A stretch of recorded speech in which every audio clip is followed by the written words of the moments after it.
Hey, thanks for joining me. So, things are really different right now. And while to me, it feels like everyone is settling in and adjusting, it also feels like there's a lot of uncertainty ahead of us. And it's because of that I want to talk to experts from each area of the financial industry so I get an idea of what the market is like and how they're able to help people right now.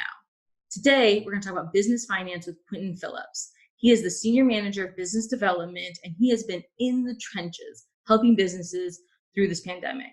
I'm excited to talk to him, so let's get started. Quentin, could you weigh in on what it's like for businesses right now? The big thing right now for a lot of small businesses is watching and waiting. The whole hurry up and wait game of when can I get back into my business? What do I need to adjust? How has my business changed now that I can only maybe be at 50% capacity, or you can only allow three people in my office at a time, or have to sanitize and clean. So a lot of people are changing. Their business model has changed, and so what we're trying to do on our business development team is make sure we stay in contact with our business members, see if they've had any hardships, see if they've had any issues, make sure they have what they need to continue to function once they get back to business.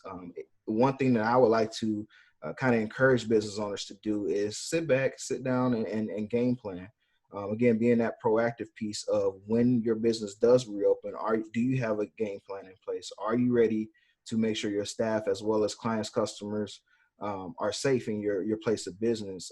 Have you thought of those out of the box ideas of running your business, whether that be meetings on Zoom or uh, calling over the phone and just doing transactions that way? A lot of things are going to change. So it's a new game, a new way, a new challenge, I think, that business owners are facing. They just have to think a little bit outside of the box, but it's going to redefine how a lot of people do business. And I think if you're able to get through this, if you're able to stay strong and keep your business running, which we want to encourage all businesses to keep running, and we're trying to, position ourselves to make sure that happens, you will come out of this. And part of that is just planning and being ready to go back to action. So we've Yeah. been encouraging people to take that proactive step.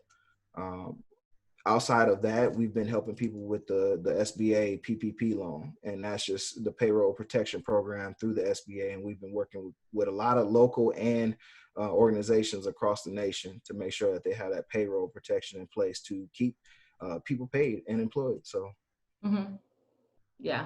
So I want to take a second. You just covered a lot of different things, but I want to take a second. You mentioned it's the Small Business Administration's Paycheck Protection Program, and there have been two rounds of funding that came from federal funding to be able to fund these loans for small businesses.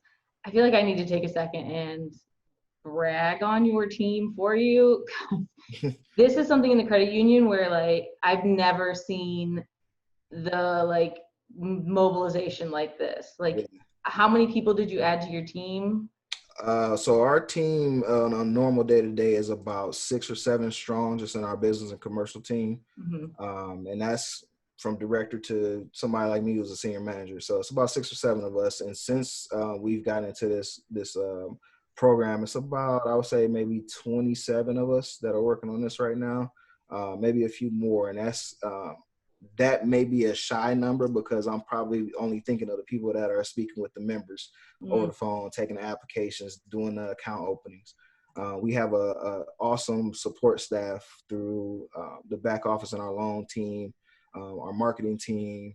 Everybody has come together in the credit union to make this happen. And while we have been helping small businesses, we've also continued to run our day-to-day business as a credit union. So like I said, I mentioned our private member group, our mortgage team, and our regular retail team have continued to do the day-to-day business, but we have built a team to ensure that people are protected.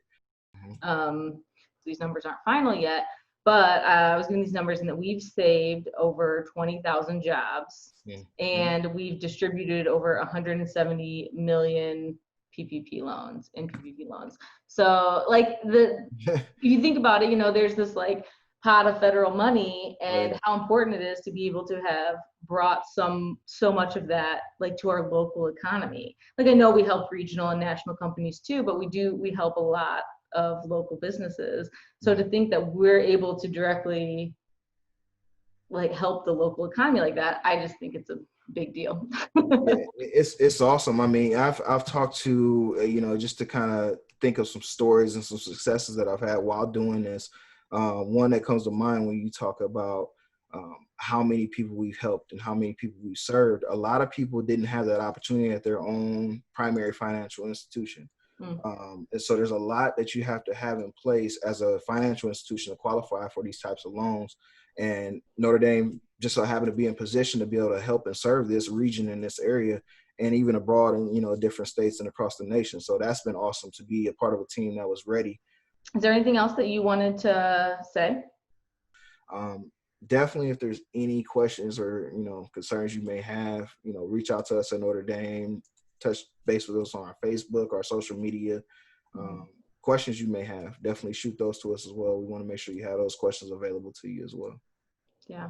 Oh, well, that's great, Quentin. I really appreciate all the information and just thanks for joining us. Yeah. Thanks for having me. All right. Bye. All right.